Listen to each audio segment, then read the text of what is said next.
I stood there still as a mouse as the door opened and my mother appeared at it. Neither of us said a word as we both eyed each other up.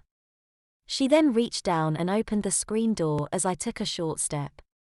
"Come inside and let me take a look at you, Beth," she said.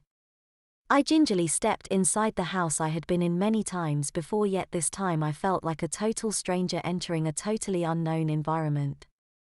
I saw the hall table right there, and as always Mom's purse was on it, so I set mine on it next to hers and stepped into the living room. Mom closed the door and followed me, stopping a couple of steps short as I turned around. My, she said as she looked me up and down. She was silent for a few seconds before she looked me in the eyes. I was a bit apprehensive about all of this, but I have to say I am pleasantly surprised. "What did you expect, a hairy drag queen?" I asked in my softest yet raspy feminine voice. "I have to be honest with you, Beth, I wasn't sure what to expect. I hope you understand." "Yes, I do, Mom. I hope I meet with your expectations of a daughter." "Oh my God, yes," she smiled. "Now get over here and give your mother a hug." We hugged and she gave me a kiss on the cheek.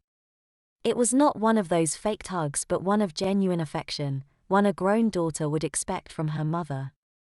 We finally broke our embrace and she took a step back. It was now I finally saw how she looked, as good as she had in a long time, and how she was dressed, in a skirt and blouse with hose and heels. As I always expected from her, mom was impeccably dressed, classy yet conservative. I was just about to pour myself a drink. "Would you like one?" she asked. "Yes please, scotch on the rocks with a twist," I replied. "I thought you preferred whiskey," she said, motioning for me to sit down. "Well, Beth prefers scotch," I said as I sat down on the sofa, smoothing my skirt under me. "Whatever Beth prefers is what she gets," she smiled, obviously pleasantly surprised as I crossed my legs just a lady should. Mom poured both of us a drink, handed me mine and sat down in the chair. Over the next hour we talked, mostly small talk as we downed that drink and the next one. Finally she must have worked up her courage. "Do you still like Italian food, Beth?" "Of course," I smiled. "Why do you think I need the waist cincher?"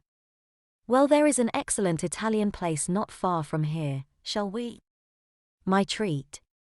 "I'd love to, Mom," I said as I stood up and started towards the foyer and my purse.